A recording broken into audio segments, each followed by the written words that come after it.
BNP যে সব বিষয় খুব ২-৪ মাস সময় লেগেছে, কিন্তু আমরা যখন ঐকমত্যে পৌঁছে গেছি তখন তো এখন আর আসলে নির্বাচন ঠেকানোর অনেক বেশি যুক্তি হাতে থাকছে না। যখন অনেক বেশি যুক্তি হাতে থাকছে না তখন আপনাকে তো কিছু নিয়ে কথা বলতে হবে। পিয়ারটা সেইখানে আসে, মুখের কথার সাথে যে আমাদের কাজ কখনো মেলেনি। এইটা হচ্ছে একেবারে হিস্টোরিক্যালি এটা প্রুভড, এবং এইটা ৮৬ নির্বাচন বলুন আর অন্যান্য সময় বলুন আমরা বহুবার দেখেছি যে মুখের কথার সাথে তাদের কাজ মিলেনি। যেটা আপনি বলতে চাইছিলেন সেটার সাথে আমি একটু দ্বিমত করে বলবো, ধর্মকে অবলম্বন করে যারা রাজনীতি করেন তাদেরকে আদর্শের কথা অনেক বেশি বলতে হয়, এটা খুব স্বাভাবিক। বাংলাদেশ জামাত ইসলামী বাংলাদেশে খালি রাজনীতি করছেন না, তারা পাকিস্তান আমল থেকে রাজনীতি করছেন, দেশ ভাগ হয়নি তখন থেকে তারা রাজনীতি করছেন। এই দলটা পুরনো দল, ফলে এই দল সম্পর্কে যে সাধারণ মানুষের ধারণা সেটা যে মানে আদর্শিক রাজনীতি তারা করেন বলেই ১০০% যে দেশের মানুষ তাদের প্রতি আস্থাশীল, আমার তো এটা মনে হয়। প্রথমত যে রাজনৈতিক কালচারটা টিকে যদি থাকে, জাতীয় পার্টিকে তো দায়, মানে বহু কিছুর দায় জাতীয় পার্টিকে বহন করতে হবে আরো বহু বছর, কিন্তু এটাও কিন্তু অস্বীকার করার কোনো সুযোগ নাই যে জাতীয় পার্টি যদি রাইটলি তার কার্ড প্লে করে তাহলে ওই যে আপনার মোটামুটি ভাবে একটা আওয়ামী ভোট যেটা এই মুহূর্তে যাওয়ার কোনো জায়গা নাই সেটার একটা বেনিফিট তারা পাবে, যেটা আসলে এই মুহূর্তে জাতীয় পার্টিকে নিষিদ্ধ করার যে দাবি ওঠার মূল কারণ। আগামী নির্বাচনকে সামনে রেখে প্রতিটা দলই কিন্তু নানা হিসাব নিকাশ করছে এখন, আপু আপনি তো জানেনই। তো সেই জায়গাটায় জাতীয় পার্টি কিন্তু একটা বাধা, প্রধান বিরোধী দল হয়ে ওঠার ক্ষেত্রে জামাত কি বিএনপি একমত, মানে জাতীয় পার্টি নিষিদ্ধ হোক বা জাতীয় পার্টি কোনো রাজনৈতিক দলকে নির্বাহী আদেশে নিষিদ্ধ করার ব্যাপারে বিএনপি একমত ছিল না। এমনকি আওয়ামী লীগের ব্যাপারেও বিএনপির খুব সুস্পষ্ট স্ট্যান্ড ছিল, আমাদের একটা খুব ছোট্ট সংশোধনী এনে আমরা আওয়ামী লীগের দল হিসেবে বিচার করতে পারতাম এবং একটা দীর্ঘ মেয়াদে তাদেরকে নিষিদ্ধ করে দেওয়ার আমাদের সুযোগ ছিল, এবং যেই সুযোগটা ফিরিয়ে আনাটা খুব কঠিন। আপনি শোনেন, একটা নির্বাহী আদেশে আপনি একটা সই করে যখন একজনকে নিষিদ্ধ করেন তখন আপনাকে মনে রাখতে হবে কাউন্টার সই দিয়ে কেউ কিন্তু ওটাকে ব্যাকও করতে পারে। এত মানে অস্থায়ী কোনো কাজ করার কোনো প্রয়োজনই ছিল না। আপনি যদি সত্যিকার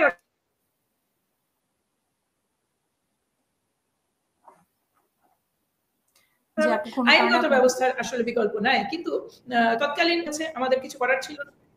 আমাদের আসলে কিছু তখন মানে বিএনপি এটার সাথে, যেহেতু আওয়ামী লীগকে নিষিদ্ধের বিরুদ্ধে আমরা নই, আমরা ছিলাম প্রসেসটার বিরুদ্ধে, আমাদের কথা ছিল আইনগতভাবে করার, এটার বিরুদ্ধে আমরা, এটার পক্ষে আমরা তখন আমরা আমাদের অবস্থান তাদের সাথে সহমত পোষণ করেছি। কিন্তু জাতীয় পার্টির ক্ষেত্রে দল কি সিদ্ধান্ত নেবে এটা দলীয় এখন বিবেচনা এবং ফোরামের বিষয়। এটা আমি যে পর্যায়ে বসে আছি এটা হাসিনা আপু আমার জন্য বলা শোভন নয়, সঠিকও নয়। তবে আমি আমার দলের স্ট্যান্ডটা জানি। গণতান্ত্রিক প্রসেসে মানে প্রশ্ন তৈরি হয়, গণতান্ত্রিক প্রসেসে কোনো বাধা আসে কিংবা যেই মানবিক মর্যাদাটা আমাদেরকে দেওয়া হয়নি, দল হিসেবে গণতান্ত্রিক যে মর্যাদা আমরা পাইনি, সেই মর্যাদাটা অন্য দলের জন্য রহিত করা কিংবা বাধা হয়ে দাঁড়ানো, বিএনপি অ্যাটলিস্ট এই মোরাল স্ট্যান্ডটা আছে, কিন্তু আলটিমেটলি কি দাঁড়াবে সেটার জন্য আমাদের আরো কিছুদিন অপেক্ষা করতে হবে।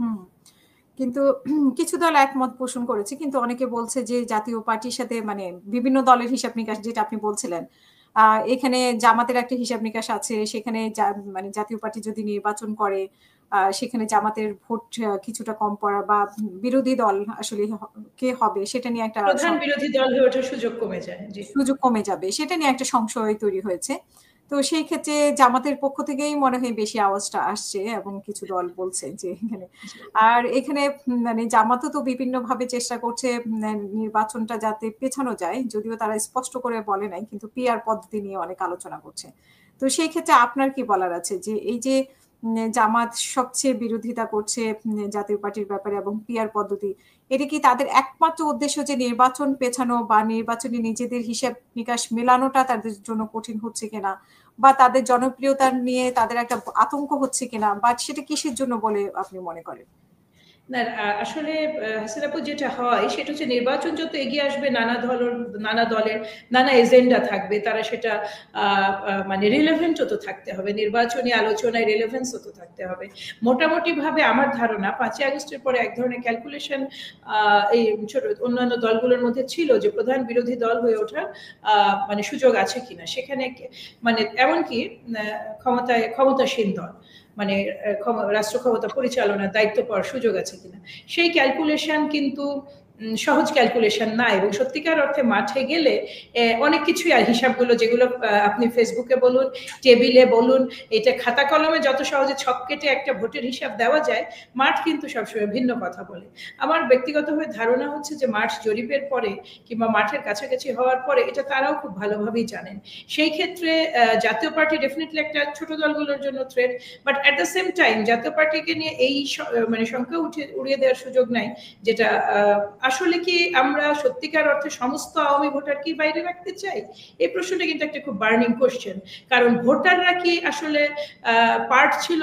আপনি সরাসরি ভাবে যারা আওয়ামী লীগের সুবিধাভোগী, আওয়ামী লীগ নামটা ব্যবহার করে যারা গণহত্যা করেছে, যারা মানবতা বিরোধী অপরাধ করেছে, দেশের সম্পদ লুণ্ঠন করেছে, দেশের স্বাধীনতা সার্বভৌমত্ব বিকিয়ে দিয়েছে, তাদের সাথে মাঠ পর্যায়ের সাধারণ ভোটারদের তো একটা গ্যাপ, মানে ডিফারেন্স আছে। তো এই ভোটারদের অ্যাকোমোডেট করার কোনো মানে ওই জায়গাটা অনেকের একটা ভীতির পয়েন্ট আছে কিন্তু, এবং সেইটা রাজনৈতিক হিসাব নিকাশটাই প্রধান। রাজনীতিতে দেশের উন্নতির পাশাপাশি আমার নিজের দলীয় অবস্থানটা নিশ্চিত করাটাও তো আমার দায়িত্ব। কাজে এই দায়িত্ববোধটা থেকেই আমার ধারণা এই যে পিআর নিয়ে কথা হচ্ছে, পিআর নিয়ে কথা বলা কিংবা জাতীয় পার্টি নিয়ে কথা বলে কিন্তু মূল উদ্দেশ্য নির্বাচন পিছানো নয়। আমার ব্যক্তিগত ধারণা এটা হচ্ছে একটা রাজনৈতিক আন্ডারস্ট্যান্ডিং এ আসা, জি মানে এটা মানে আপনি তো জানেন এক ধরনের লেভারেজ এক্সচেঞ্জ, ছোট দল বড় দল বিএনপির সাথে দর কষাকষি ছিট নিয়ে দর কষাকষি হয় বিএনপির সাথে দর কষাকষি, নয়তো অন্যান্য সবগুলো দল মিলে একটা জোট করা। এখানে স্পেকুলেশন নানা ধরনের হতে পারে। বিএনপির সাথেই আমি বলতে চাইছি না, আমি বলতে চাইছি যে তাদের নিজেদেরও স্পেকুলেশন থাকতে পারে, এক ধরনের ভীতির মানে বার্তা দিয়ে বাকি সবগুলো ছোট দলের একসাথে হওয়ার প্রচেষ্টা থাকতে পারে। আবার বিএনপিকে একই সাথে একটা মেসেজও দেওয়া যেতে পারে একই সাথে যে আমার সুষ্ঠু সময় মানে সঠিক সময়ে ভোট চাইলে তাদের সমর্থনটা প্রয়োজন। সো এই জায়গাটা অনেক কিছু আছে। নির্বাচন যত আসতে থাকবে এটা আরো বাড়তে থাকবে, আরো কিছু দাবি দেওয়া উঠে আসবে।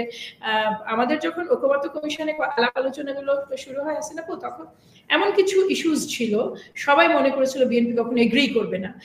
আনফরচুনেটলি সবগুলোতেই, বা দেশের জন্য ফরচুনেটলি এবং ছোট দলগুলোর জন্য আনফরচুনেটলি, মোটামুটি সবগুলোতেই বিএনপি কিন্তু একমতে পৌঁছেছে। দুটো তিনটা আমরা নটা বিষয়ে আমাদের নোট অফ ডিসেন্ট আছে, কিন্তু সেগুলোতেও আমরা কিন্তু প্রয়োজনে যেটা দিয়েছে আপনার যে আমাদের ঐক্যমত্য কমিশন ডিরেকশনই তো দিয়েছে, যেমন উচ্চকক্ষে পিআর নিয়ে। এই যে দেখুন এই উচ্চকক্ষ পিআরটাতেও বিএনপি কিন্তু যদি প্রয়োজন হয় জুলাই সনদে সই করার জন্য ওই মানসিকতা, ওই আলাপ আলোচনা কিন্তু বিএনপির ভেতরে চলছে। সো এখন যেটা হয়েছে বিএনপি যে সব বিষয় খুব 2-4 মাস সময় লেগেছে, কিন্তু আমরা যখন ঐক্যমত্যে পৌঁছে গেছি তখন তো এখন আর আসলে নির্বাচন ঠেকানোর অনেক বেশি যুক্তি হাতে থাকছে না। যখন অনেক বেশি যুক্তি হাতে থাকছে না তখন আপনাকে তো কিছু নিয়ে কথা বলতে হবে। পিআরটা সেইখানে আসে। আমি পিআর নিয়ে সন্দিহান কেন, তাদের পিআরের দাবি নিয়ে তারা কিন্তু 6 মাস আগে 300 সিটে নমিনেশন দিয়েছেন। এবং আমি আপনাকে দায়িত্ব নিয়ে বলছি, আমি যেহেতু নির্বাচনী এলাকায় যাই, রাজশাহী 5 নির্বাচনী এলাকা, আমি আপনাকে দায়িত্ব নিয়ে বলছি, ইনাদের মানে নেতারা যারা মনোনয়ন পেয়েছেন তারা কিন্তু একেবারে ফুল স্পিডে কাজ করছেন। মানে যাকে বলে এলাকায় এ মাথা থেকে ও মাথা দৌড়ে বেড়াচ্ছেন। যেই দল নির্বাচন করবে না, যেই দল পিআর ছাড়া নির্বাচন করবে না, তারা আসন ভিত্তিক মনোনয়নের এটা ঠিক যায় না। এই দুইটা স্ট্যান্ড একসাথে মেলে না। এটার মধ্যে কোনো একটা স্ট্যান্ড মিথ্যা। যে স্ট্যান্ডটা মিথ্যা সেটা হচ্ছে মৌখিক, আর কাজে যেটা হচ্ছে ওটাই রিয়েল। এটা হচ্ছে আমার। আমরা তো জানি যে জামাত একটা আদর্শ দল। আদর্শ দল বলতে জামাতকে বোঝায়, এবং জামাতে 2 জন যখন মন্ত্রী ছিলেন তারা কোনো অন্যায় করেননি, তাদের কোনো দুর্নীতি নাই এরকম বলে। সেই আদর্শ ভিত্তিক দলটি কেন এইরকম মানে দুমুখী নীতি অবলম্বন করছেন? একদিকে আমরা নিজেরাও টকশো করেছি যে 300 সিটে তাদের প্রার্থীতা ঘোষণা করা বা প্রার্থী দেওয়ার মতো সামর্থ্য আছে এবং তারা যাচাই বাছাই দিয়েছে। হ্যাঁ, আবার অন্যদিকে প্রচার প্রচারণা আপনি যেরকম মাঠে থেকে দেখছেন তেমনি আমরাও জানি যে প্রচার প্রচারণা হচ্ছে সব দিকেই। তো সেই ক্ষেত্রে তাদের এই নীতি কেন? মানে নির্বাচনের আপনি যেটা বললেন আমি এটার সাথে 100% একমত নই। কারণ হচ্ছে যে অতীতে বহুবার মুখের কথার সাথে আমাদের কাজ কখনো মেলেনি। এইটা হচ্ছে একেবারে হিস্টোরিক্যালি এটা প্রুভড, এবং এইটা 86 নির্বাচন বলুন আর অন্যান্য সময় বলুন, আমরা বহুবার দেখেছি যে মুখের কথার সাথে তাদের কাজ মিলেনি। যেটা আপনি বলতে চাইছিলেন সেটার সাথে আমি একটু দ্বিমত করে বলবো, ধর্মকে অবলম্বন করে যারা রাজনীতি করেন তাদেরকে আদর্শের কথা অনেক বেশি বলতে হয়, এটা খুব স্বাভাবিক। কারণ আপনি এমন একটা জিনিসকে জিনিসকে আশ্রয় করেছেন, এমন একটা জিনিসকে অবলম্বন করেছেন যেই বিষয়টাই হচ্ছে ভেরি মাচ আদর্শিক, মানে একেবারে একটা অত্যন্ত পবিত্র এবং আদর্শিক বিষয়কে নিয়ে আপনি কাজ করছেন, ফলে আপনার যে অ্যাপিয়ারেন্স সেটা তো অত্যন্ত আদর্শিক হতেই হবে। তো সেই অর্থে এটার যদি আপনি চুলচেরা বিশ্লেষণে যান, এখানে অনেক কিছু বলার আছে, কিন্তু ব্যক্তিগতভাবে আমি অন্য পার্টিকে নিয়ে বা এই ধরনের আলোচনায় খুব আগ্রহীও না।